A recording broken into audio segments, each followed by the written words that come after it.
الحمد لله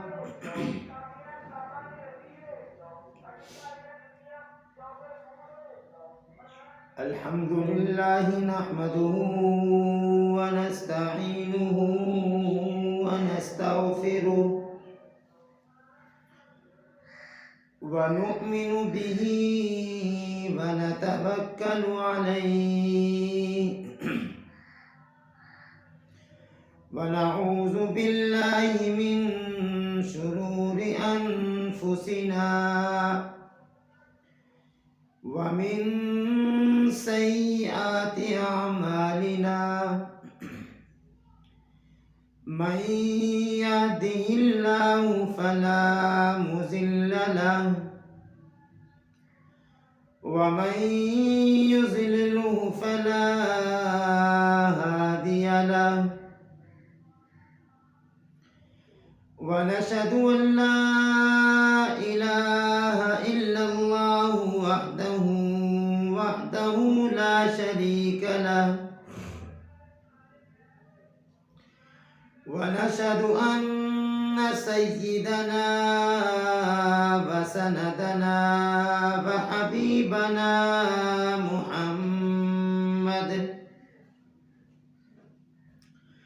وحبيبنا محمدا عبده ورسوله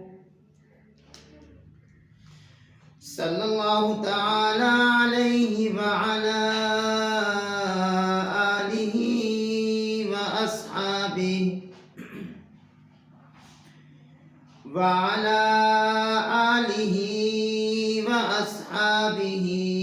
وبارك وسلم تسليما كثيرا أما بعد فأعوذ بالله من الشيطان الرجيم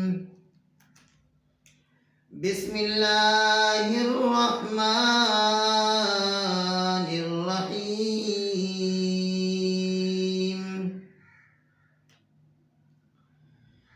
قد أفلح المؤمنون الذين هم في صلاتهم خاشعون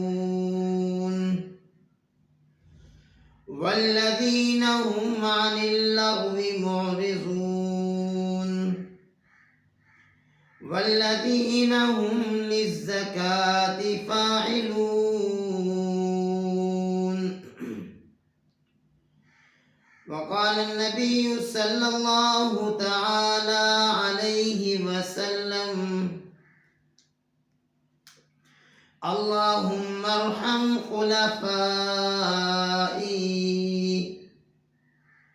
قلنا من خلفائك يا رسول الله قال الذين يأتون من بعدي ويروون أحاديثي ويعلمونها الناس أو كما قال عليه الصلاة والسلام آمنت بالله صدق الله مولانا العلي العظيم وبلغنا رسوله النبي الكريم ونحن على ذلك لمن الشاهدين والشاكرين الحمد لله رب العالمين اللهم صل على محمد وعلى آل محمد كما صليت على إبراهيم وعلى آل إبراهيم إنك حميد مجيد اللهم بارك على محمد وعلى آل محمد كما باركت على إبراهيم وعلى آل إبراهيم إنك حميد مجيد.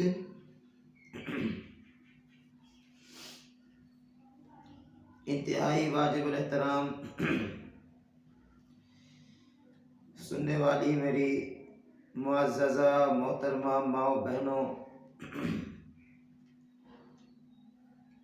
قرآن مقدس کی 3 آیت مبارکہ اور آپ علیہ السلام کی احادیث مبارکہ میں سے ایک فرمان مبارکہ تلاوت کیا ہے۔ اللہ رب العالمین ہمیں دین حق کو سمجھنے کی اور اس پر عمل کرنے کی توفیق عطا فرمائے۔ اسلام سے انسان کو عزت ملتی ہے، دین پر عمل کرنے کی وجہ سے انسان کی دنیا اور آخرت سنورتی ہے۔ اسلام سے پہلے جو لوگ مسلمان نہیں ہوئے، کافر تھے، زمانہ جاہلیت میں آپ علیہ السلام کی نبوت سے پہلے، جب ان لوگوں نے اسلام کو اپنایا، دین کو قبول کیا، اللہ رب العالمین نے اس دین کی برکت سے ان کو عزت عطا فرمائی۔ اور جو لوگ اسلام لانے سے پہلے عزت دار تھے، سردار تھے، اپنے معاشرے میں بڑے شمار ہوتے تھے، اسلام قبول کرنے کے بعد ان کی عزت میں اضافہ ہوا، وہ پہلے سے زیادہ عزت دار بن گئے۔ دیکھیے حضرت بلال رضی اللہ تعالیٰ عنہ ایک غلام تھے، رنگ کے کالے تھے، مکہ المکرمہ میں نہ آپ کا کوئی خاندان، نہ برادری، نہ قبیلہ، نہ کوئی ذاتی پہچان، بلکہ ابو جہل، بعض روایات میں آتا ہے کہ امیہ کے غلام تھے، اور معاشرے کے اندر ایک حقیرانہ نظر سے دیکھے جاتے تھے۔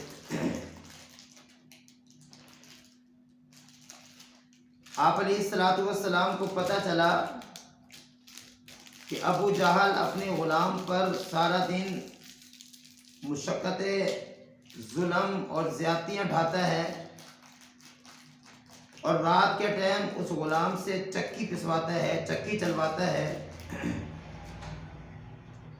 آپ علیہ السلام کو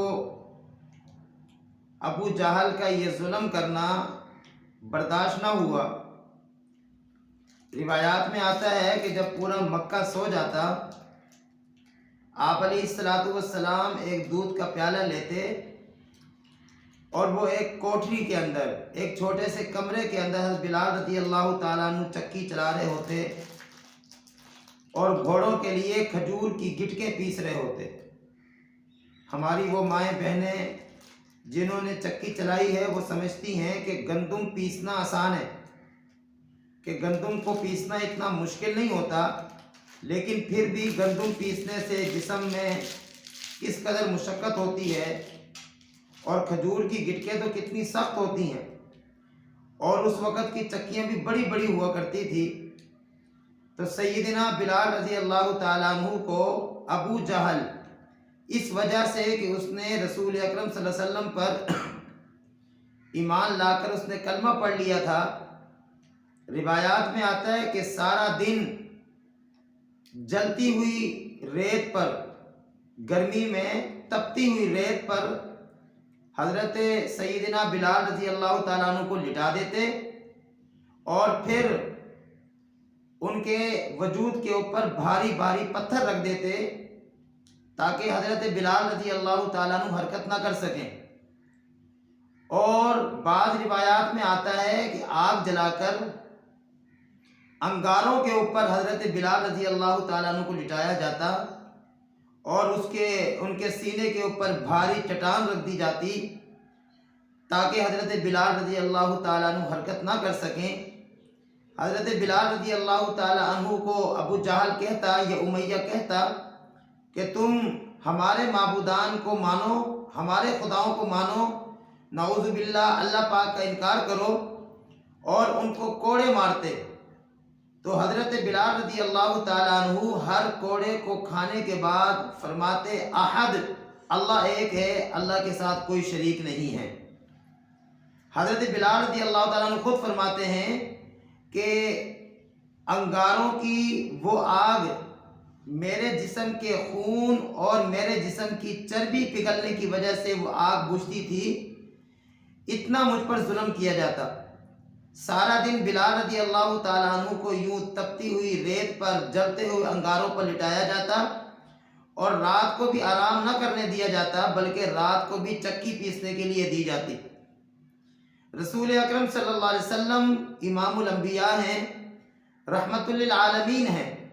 آپ علیہ السلام دودھ کا پیالہ لے کر حضرت بلال رضی اللہ تعالیٰ عنہ کی خدمت کے پاس تشریف لے کر آتے اور بلال رضی اللہ تعالیٰ عنہ کو دودھ کا پیالہ دیتے اور فرماتے بلال تم یہ دودھ کا پیالہ پی لو اور پی کر سو جاؤ، اور پھر بلال رضی اللہ تعالیٰ عنہ کے ذمے جو چکی چلانے والا کام ہوتا وہ رسول اکرم صلی اللہ علیہ وسلم خود پورا فرماتے اور بلال رضی اللہ تعالیٰ عنہ کو سلا دیتے۔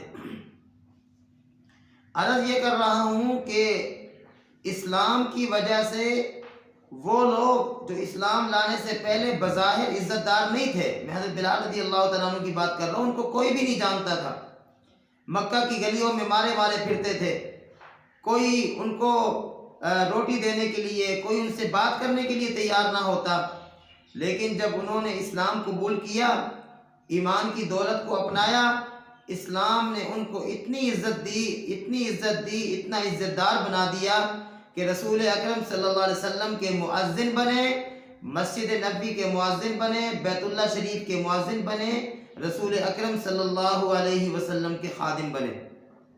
اور اتنی عزت عطا فرمائی اللہ پاک نے کہ جب رسول اکرم صلی اللہ علیہ وسلم معراج پر تشریف لے کر گئے تو جنت میں گئے، آپ علیہ السلام جنت میں تشریف لے کر گئے، جنت کی سیر فرمائی، جبریل امین ساتھ ہیں، آپ علیہ السلام محسوس فرما رہے ہیں کہ جس طرح آپ سے آگے آگے کسی کے چلنے کی آواز آ رہی ہے۔ رسول اکرم صلی اللہ علیہ وسلم نے جبریل امین سے پوچھا کہ جبریل یہ چلنے کی آواز، یہ قدموں کی آہٹ کس کی ہے؟ آپ علیہ السلام کو حضرت جبریل امین نے بتایا یہ آپ کے خادم اور آپ کے غلام سیدنا بلال رضی اللہ تعالیٰ عنہ کی ہے۔ اللہ پاک نے ان کو یہ سعادت بخشی ہے، یہ اعزاز بخشا ہے کہ وہ دنیا میں چلتے ہیں، چلتے وہ فرش پر ہیں اور ان کے قدموں کی آہٹ کی آواز جنت میں محسوس ہوتی ہے۔ اب یہ کتنا بڑا اعزاز ہے، یہ کتنی بڑی عزت ہے، اللہ رب العزت نے ان کو اسلام کی دولت اختیار کرنے کی وجہ سے، اسلام اپنانے کی وجہ سے عطا فرمائی۔ تو عرض یہ کر رہا ہوں کہ اسلام خود بھی عزت دار ہے، اور جو لوگ اسلام کو اپنا لیتے ہیں، اسلام کو اختیار کر لیتے ہیں، وہ بھی عزت دار ہو جاتے ہیں۔ ایک اور واقعہ، آپ حضرات نے حضرت رابعہ بصریہ رضی اللہ تعالی عنہ کا نام سنا ہوگا۔ رابعہ بصریہ یہ باندی تھی، کوئی شہزادی نہیں تھی، باندی تھی، غریب خاتون تھی، رنگ کی کالی تھی۔ اب ہو بھی باندی، پھر رنگ کی بھی کالی ہو، پھر غریب بھی ہو، میں اور آپ سمجھتے ہیں کہ معاشرے میں ایسے لوگوں کی کیا عزت ہوتی ہے۔ رنگ کے کالے ہوں، غریب ہوں، پھر آزاد بھی نہ ہوں، باندی ہوں، ایسے لوگوں کو تو کوئی عزت کی نگاہ سے نہیں دیکھتا، لیکن آج حضرت رابعہ بصریہ رضی اللہ تعالی عنہ کو اس دنیا سے گئے ہوئے کئی صدیاں بیت گئی ہیں، کئی 100 سال گزر گئے ہیں، لیکن جب بھی کسی ولی کا یا کسی ولیہ کا، اللہ والوں کا یا اللہ والی کا تذکرہ ہوتا ہے، حضرت حسن بصری اور رابعہ بصری رضی اللہ تعالی عنہ کا تذکرہ ضرور کیا جاتا ہے۔ ان کو یہ اعزاز کیسے ملا، ان کو یہ عزت کیسے ملی؟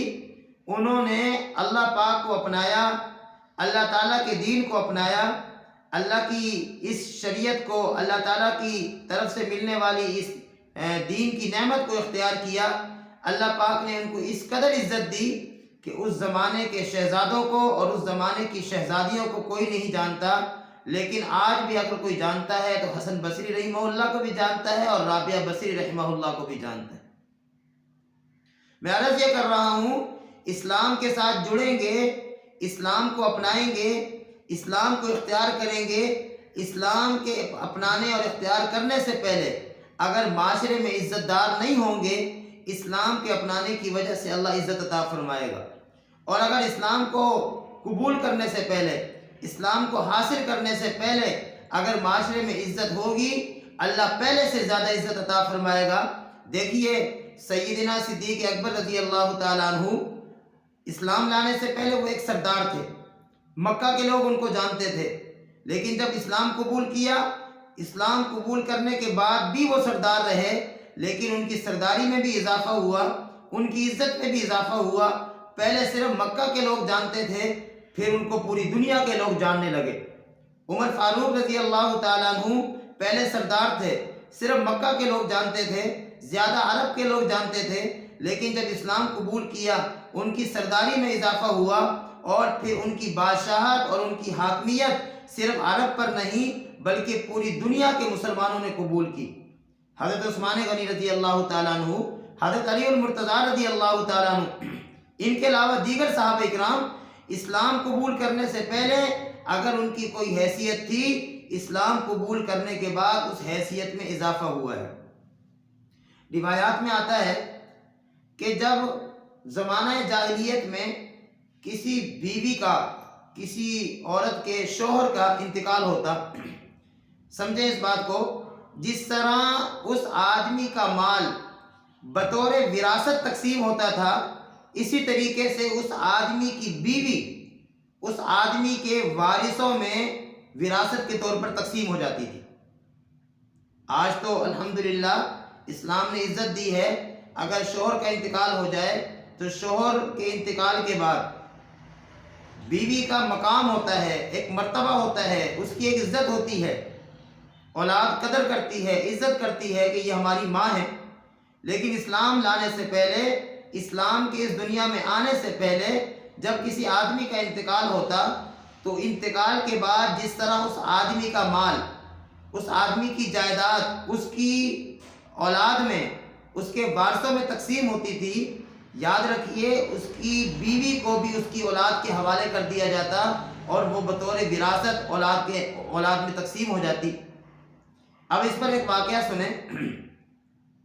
نبی علیہ السلام کے پاس ایک خاتون آئی، عرض کرنے لگی کہ میری آنکھوں میں تکلیف ہو رہی ہے اور میرے شوہر فوت ہو گئے ہیں اور میں عدت میں ہوں، تو کیا میں سرما لگا سکتی ہوں؟ آپ حضرات کو پتہ ہے کہ جو عورت عدت میں ہو، یعنی جس کا شوہر فوت ہو گیا ہو، ایسی خاتون کو عدت میں رہنے کا حکم ہے اور دوران عدت زیب و زینت اختیار کرنے کی اجازت نہیں ہے، آرائش، آسائش، زیبائش اختیار کرنے کی اجازت نہیں ہے، بن ٹھن کے رہنے کی اجازت نہیں ہے، اسلام کا حکم ہے سادہ رہیں۔ اب ظاہر سی بات ہے سرما جو ہے اس سے خوبصورتی میں اضافہ ہوتا ہے۔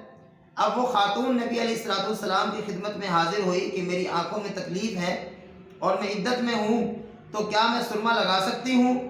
آپ علیہ السلام نے فرمایا کہ نہیں۔ وہ خاتون کہنے لگی کہ میری آنکھوں میں تکلیف ہے، مجھے سرما لگانے کی اجازت دے دیجئے۔ نبی علیہ السلام نے فرمایا کہ تم کو یاد ہے کہ جب اسلام لانے سے پہلے، اسلام آنے سے پہلے زمانہ جاہلیت میں جب تمہارے شوہروں کا انتقال ہوتا تھا کہ تمہارے ساتھ کیا کیا جاتا تھا؟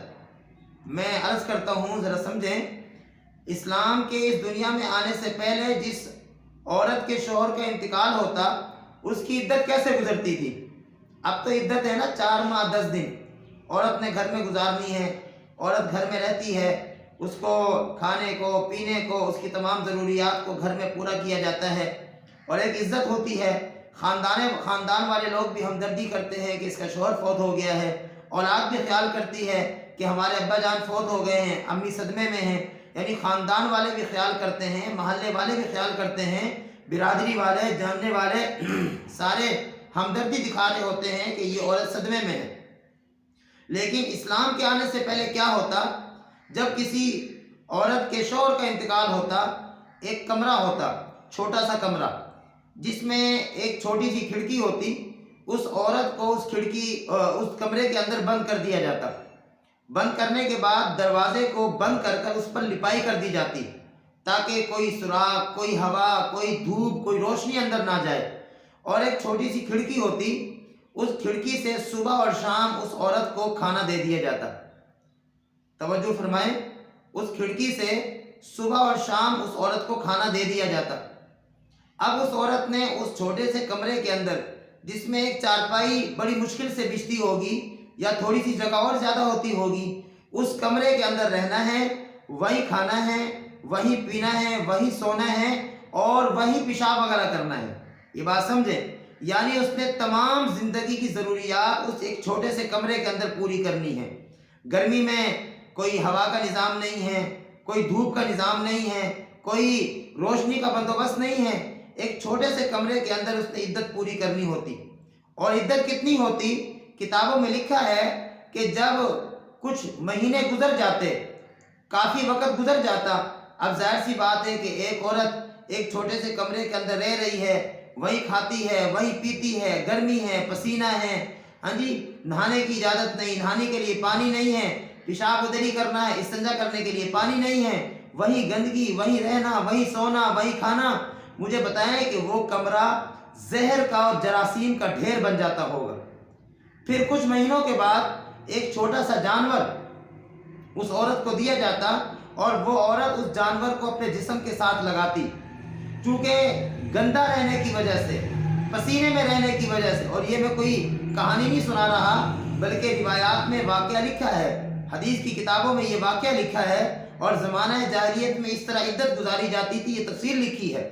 جب کچھ مہینے گزرنے کے بعد، سال 6 ماہ گزرنے کے بعد، وہ عورت جب نہائے گی نہیں، اب دیکھیں نا، گرمی ہوتی ہے، ہم دوسرے دن نہ نہائے ہمارے جسم سے بو آنا شروع ہو جاتی ہے، ہاں جی، ہم نہاتے ہیں، خوشبوئیں لگاتے ہیں، کپڑے تبدیل کرتے ہیں، پسینہ آتا ہے، ہم پنکھوں کے نیچے بیٹھتے ہیں، سارا کچھ ہوتا ہے، لیکن جو عورت 6 ماہ گرمی کے نہ نہا سکے، نہ کپڑے تبدیل کر سکے، اس ایک چھوٹے سے کمرے کے اندر اس نے زندگی گزارنی ہو، تو وہ عورت کس قدر گندی ہو جاتی ہوگی، اس کے جسم میں کس قدر جراثیم پیدا ہو جاتے ہوں گے۔ کتابوں میں لکھا ہے کہ پھر وہ اپنے وجود کے ساتھ کسی چھوٹے جانور کو، کتے کے بچے کو یا اس طرح کسی جانور کو اپنے جسم کے ساتھ رگڑتی، اس کے جسم میں اس قدر جراثیم ہوتے، زہر ہوتا، کہ ان جراثیم اور زہر کی وجہ سے وہ جانور تڑپ تڑپ کے مر جاتا۔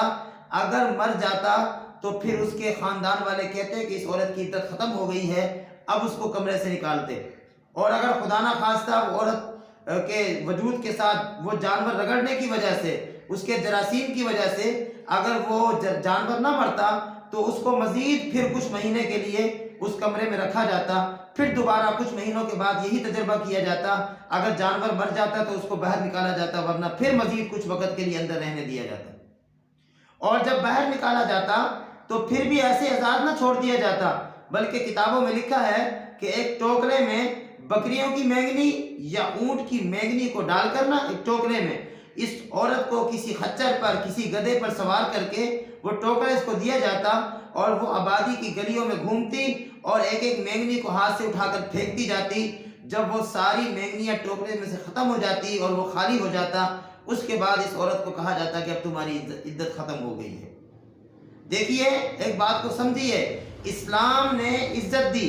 جب اسلام آیا، رسول اکرم صلی اللہ علیہ وسلم نے فرمایا بیٹی تمہارے لیے عزت ہے، رسول اکرم صلی اللہ علیہ وسلم نے فرمایا کہ یہ بہن تمہارے لیے مان ہے، یہ بہن تمہارے لیے مان ہے۔ بہن جو ہے نا، وہ گھر والوں کے لیے، اپنے بھائیوں کے لیے، ماں باپ کے لیے ایک خوشی کا ذریعہ ہوا کرتی ہے۔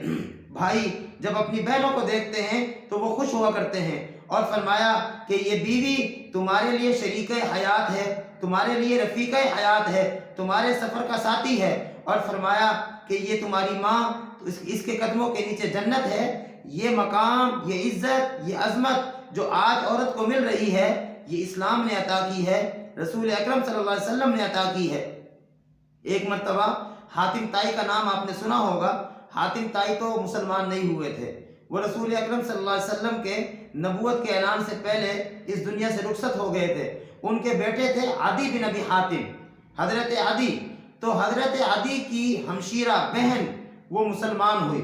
مسلمان ہونے سے پہلے وہ قیدی کی حیثیت سے رسول اکرم صلی اللہ علیہ وسلم کے سامنے پیش کی گئی. ایک جگہ مسلمان گئے جہاد کرنے کے لیے، تو جب جہاد کیا تو پھر وہاں سے مال غنیمت کے طور پر حضرت عدی کی بہن حضرت حاتم طائی کی بیٹی وہ قیدی کے طور پر باندی کی حیثیت سے رسول اکرم صلی اللہ علیہ وسلم کے سامنے پیش کی. آپ علیہ السلام نے اپنی کملی، اپنی مبارک چادر اپنے کندھے مبارک سے اتاری، اور اتارنے کے بعد ایک صحابی کو دی. فرمایا کہ اس عدی بن حاتم یا حضرت حاتم طائی کی اس بیٹی کے سر پہ ڈالو، اور فرمایا اسلام تو بہن بیٹی کے سر کو چھپانے کے لیے آیا ہے، اسلام تو بہن بیٹی کو عزت دینے کے لیے آیا ہے، اسلام نے تو بہن بیٹی کے سر پہ دوپٹہ ڈالنا ہے، نہ کہ اسلام بہن بیٹی کے سر سے دوپٹہ اتارے. تو میں عرض یہ کر رہا ہوں کہ جن لوگوں نے اسلام کو اپنایا، جن لوگوں نے اسلام کو اختیار کیا، اسلام کے ساتھ تعلق کو جوڑا، اسلام سے محبت کی، اسلام نے ان کو عزت عطا فرمائی، اسلام نے ان کو مقام دیا، اسلام نے ان کو مزید ان کی عزت میں اضافہ کیا ہے، اور اسلام کی وجہ سے وہ دنیا میں بھی کامیاب ہو گئے اور آخرت میں بھی کامیاب ہو گئے ہیں. اس لیے ہم بحیثیت مسلمان اس بات کے ذمہ دار ہیں، اپنے آپ کو ہم اسلام کے ساتھ جوڑیں، اپنی زندگیوں کو اسلام کے ساتھ جوڑیں، اپنی زندگیوں میں اسلام کو لائیں. ہم کوئی بھی کام کرنے سے پہلے اللہ کا حکم اور نبی علیہ السلام کا مبارک طریقہ سیکھیں. مثال کے طور پر ہم گھر سے باہر جانے لگے ہیں، وہ ہماری ضرورت ہے، ہم گھر سے باہر جائیں، لیکن جانے سے پہلے اللہ کے نبی کا طریقہ سیکھیں کہ گھر سے باہر جانے میں اللہ کے نبی کا طریقہ کیا ہے. گھر میں داخل ہونے لگے، گھر میں داخل ہونے کے لیے اللہ کے نبی کا طریقہ سیکھیں. رسول اکرم صلی اللہ علیہ وسلم گھر سے باہر تشریف لے جاتے تھے، کیسے لے کر جاتے تھے، اور جب گھر میں واپس تشریف لے کر آتے کیسے تشریف لے کر آیا کرتے تھے. کپڑا پہننا ہے، کپڑا پہننے میں نبی علیہ السلام کا طریقہ سیکھیں. جوتا پہننا ہے، جوتا پہننے میں نبی علیہ السلام کا طریقہ سیکھیں. ہر کام کو کرنے سے پہلے رسول اکرم صلی اللہ علیہ وسلم نے جو ہمیں طریقہ بتلایا ہے، جو ہمیں حکم دیا ہے، اس کو اپنانے کی کوشش کریں تاکہ ہم اسلام سے وابستہ ہو جائیں، اسلام سے جڑ جائیں، ہماری زندگی اسلام سے وابستہ ہو جائے، تاکہ ہم دنیا میں بھی سرخرو ہو جائیں، کامیاب ہو جائیں، اور آخرت میں بھی کامیاب ہو جائیں. میں نے قرآن پاک کی 3 آیتیں پڑھی ہیں، میں اس کا ترجمہ عرض کرتا ہوں. اللہ فرماتے ہیں قد افلح المؤمنون، تحقیق ایمان والے کامیاب ہو گئے. ایک بات سمجھیں، پڑھی لکھی کچھ بچیاں یہاں موجود ہوں گی. عربی گرامر کے اعتبار سے افلح یہ فعل ماضی ہے. ماضی زمانے 3 ہوتے ہیں: گزرا ہوا زمانہ، موجودہ زمانہ، آنے والا زمانہ. کل کا جو دن تھا جو گزر گیا وہ ماضی ہے، آج جو دن گزر رہا ہے یہ حال ہے، اور کل کو جو دن آئے گا وہ مستقبل ہے. آپ سارے اس بات کو سمجھتے ہیں کہ ایک کام جو گزرے ہوئے زمانے میں ہو اس کام کو ہم کہتے ہیں کہ وہ یقینی طور پر ہوا ہے. مثال کے طور پر کل بارش ہوتی رہی ہے، اب کل جو بارش ہوتی رہی ہم سارے یقین سے کہیں گے کہ کل بارش ہوئی ہے، یعنی گزشتہ کل جمعے والے دن بارش کا ہونا یقینی ہے کیونکہ ہوئی ہے. لیکن آج ہفتہ ہے، اتوار والے دن موسمیات والے اگرچہ کہہ رہے ہوں بارش ہوگی، لیکن جب تک بارش نہ ہو ہم یقینی طور پر نہیں کہہ سکتے کہ بارش ہوگی. گزرے ہوئے زمانے میں جو کام ہوتا ہے وہ یقینی ہوتا ہے. اب یہاں پر قد افلح یہ ماضی کا صیغہ ہے، گزرے ہوئے زمانے کے ساتھ اس کا تعلق ہے. لیکن انسان کی کامیابی کا تعلق گزرے ہوئے زمانے کے ساتھ نہیں ہے، انسان کی کامیابی کا تعلق وہ آنے والے زمانے کے ساتھ ہے. اب کامیابی کا تعلق آنے والے زمانے کے ساتھ ہے، اور ماضی یہاں جو اللہ پاک صیغہ لے کر آئے ہیں اس کا تعلق گزرے ہوئے زمانے کے ساتھ ہے. اللہ یہ بتلاتے ہیں کہ جس طرح گزرے ہوئے زمانے میں کوئی کام ہو وہ یقینی ہوتا ہے، اس کام میں کوئی شک نہیں ہوتا، اس کام میں کوئی بھی شک نہیں کرتا، وہ یقینی ہوتا ہے. جو آدمی آگے اللہ پاک نے کچھ صفات بیان کی ہیں، اللہ پاک نے کچھ باتیں بیان فرمائی ہیں، جو آدمی چاہے وہ مرد ہو چاہے وہ عورت ہو، جو ان باتوں کو قبول کر لے، ان باتوں پر عمل کرنا شروع کر دے، تو جس طرح گزرے ہوئے زمانے میں ایک کام ہو وہ یقینی ہوتا ہے، اللہ فرماتے ہیں کہ وہ آدمی اسی طرح کل قیامت والے دن کامیاب ہو جائے گا یقینی طور پر. جس طرح گزرے ہوئے زمانے میں کوئی کام ہو تو وہ یقینی ہوتا ہے. فرمایا قد افلح المؤمنون، تحقیق ایمان والے کامیاب ہو گئے۔ اب ایمان والے کون ہیں؟ سوال پیدا ہوتا ہے۔ ہم کہیں گے جو کلمہ پڑھتا ہے وہ ایمان والا ہے، ہم کہیں گے جو نماز پڑھتا ہے وہ ایمان والا ہے، ہم کہیں گے جو روزہ رکھتا ہے وہ ایمان والا ہے، جو زیادہ صدقہ خیرات کرتا ہے وہ ایمان والا ہے۔ ہر آدمی اپنی تشریح کرے گا، اپنا مفہوم بیان کرے گا، لیکن ہم اللہ سے پوچھتے ہیں، اللہ کے قرآن سے پوچھتے ہیں ایمان والا کون ہے؟ اللہ فرماتے ہیں ایمان والے کامیاب ہو گئے، یقیناً کامیاب ہو گئے، لیکن ایمان والے ہیں کون؟ الذین هم فی صلاتہم خاشعون، ایمان والے وہ ہیں جو نماز کو خشوع خضوع کے ساتھ اختیار کرتے ہیں، پڑھتے ہیں، اپناتے ہیں۔ اب نماز تقریباً جتنے بھی درس قرآن ہوئے ہیں، جہاں بھی ہوئے ہیں، ان تمام درس قرآن میں نماز کا تذکرہ ضرور ہوا ہے، نماز کا ذکر ضرور ہوا ہے۔ تو نماز کا ذکر کیوں کیا جاتا ہے؟ کہ نماز پورے دین کا نچوڑ ہے، نماز پورے دین کا خلاصہ ہے۔ رسول اکرم صلی اللہ علیہ وسلم نے ارشاد فرمایا کہ کل قیامت والے دن سب سے پہلا سوال نماز کے بارے میں ہوگا، سب سے پہلے حساب نماز کے بارے میں ہوگا۔ جس کی نماز مکمل اس کا باقی دین مکمل، اور جس کی نماز نامکمل اس کا باقی دین بھی نامکمل۔ یہ مکان بنا ہوا ہے، یہ مکان، یہ چھت دیواروں پر رکی ہوئی ہے، آپ دیواروں کو درمیان سے نکال دیں یہ چھت گر جائے گی۔ دین کی ایک عمارت ہے، دین کی ایک بنیاد ہے، اور اس عمارت کو روکے ہوئے یہ نماز ہے۔ رسول اکرم صلی اللہ علیہ وسلم نے فرمایا کہ نماز الصلاۃ عماد الدین، نماز دین کا ستون ہے، نماز دین کا پلر ہے۔ جس طرح ایک پلر عمارت کو روکنے میں بنیادی کردار ادا کرتا ہے، اگر وہ پلر نہ ہو عمارت نہیں کھڑی ہوتی، اسی طریقے سے اگر کسی انسان کے دین میں نماز نہیں ہے، اس کی جو دین کی عمارت ہے وہ گر جائے گی، وہ قائم نہیں رہ سکتی۔ یہ باتیں پہلے بھی سمجھائی ہیں، یاد رکھیے اسلام اور کفر کے درمیان فرق کرنے والی چیز نماز ہے۔ امی جان امی عائشہ صدیقہ رضی اللہ تعالیٰ عنہ فرماتی ہیں رسول اکرم صلی اللہ علیہ وسلم کا انتقال ہو رہا ہے، آپ اس دنیا سے پردہ فرما رہے ہیں، آپ کا وصال ہو رہا ہے، لیکن آخری لمحات ہے، بالکل آخری موقع ہے، آپ علیہ الصلوۃ والسلام کے ہونٹ مبارک ہل رہے ہیں۔ امی جان امی عائشہ فرماتی آواز تو آ نہیں رہی، کمزوری تھی، فرماتی ہے کہ میں نے اپنے کان آپ علیہ الصلوۃ والسلام کے ہونٹ مبارک کے قریب کیے تو مجھے آواز آئی، آپ علیہ الصلوۃ والسلام فرما رہے تھے الصلاۃ الصلاۃ وما ملکت ایمانکم، اے لوگوں خیال کرنا، نماز کے بارے میں سستی نہ کرنا، نماز کے بارے میں غفلت نہ کرنا، نماز نماز اور نماز، نماز کا دھیان کرنا، نماز کو قضا نہ کرنا، اور جو لوگ تمہارے ماتحت رہتے ہیں، جو تمہارے ماتحت ہیں، ملازم ہیں، غلام ہیں، اس وقت غلام ہوا کرتے تھے، باندیاں ہیں، یا تمہاری اولاد ہے، یا جو بھی تمہارے ماتحت ہیں، تو ماتحت لوگوں کے حقوق کا خیال کرنا۔ یہ رسول اکرم صلی اللہ علیہ وسلم کی زندگی کے آخری الفاظ ہیں، تقریباً بالکل آخری جو الفاظ اللہ کے نبی نے ارشاد فرمائے ان میں یہ بھی ہیں۔ رسول اکرم صلی اللہ علیہ وسلم دنیا سے وصال فرما رہے ہیں، پردہ فرما رہے ہیں، لیکن آخری وقت بھی رسول اکرم صلی اللہ علیہ وسلم کی زبان مبارک پر نماز کا تذکرہ ہے، نماز کا تذکرہ ہے، نماز کا تذکرہ ہے۔ گویا نماز ایک ایسی عبادت ہے جو کسی بھی حال میں نہیں چھوڑی جا سکتی۔ میں نے پہلے بھی ایک دفعہ عرض کیا تھا، عمر فاروق رضی اللہ تعالیٰ عنہ شہید ہوئے ہیں، شہادت سے پہلے وہ زخمی ہوئے ہیں، اور فجر کی نماز کا ٹائم تھا، مصلی پر کھڑے ہوئے، رسول اکرم صلی اللہ علیہ وسلم کے مصلی پر کھڑے ہو کر نماز فجر پڑھا رہے تھے کہ آپ کو ایک آدمی نے حملہ کر کے زخمی کیا۔ تو جو آنتیں ہوتی ہیں نا، آنتیں انسان کے وجود کے اندر جو نالیاں ہوتی ہیں جہاں سے خوراک جاتی ہے، پانی جاتا ہے، وہ آنتیں کٹ گئی، زخمی ہو گئی۔ عمر فاروق رضی اللہ تعالیٰ عنہ کو اٹھا کر آپ کے گھر پہ لے کر گئے، آپ کو جو دوائی کھلائی جاتی وہ ان رگوں سے باہر آ جاتی، آپ کو جو خوراک دی جاتی وہ ان نالیوں سے باہر آ جاتی۔ اس قدر شدید زخمی ہیں۔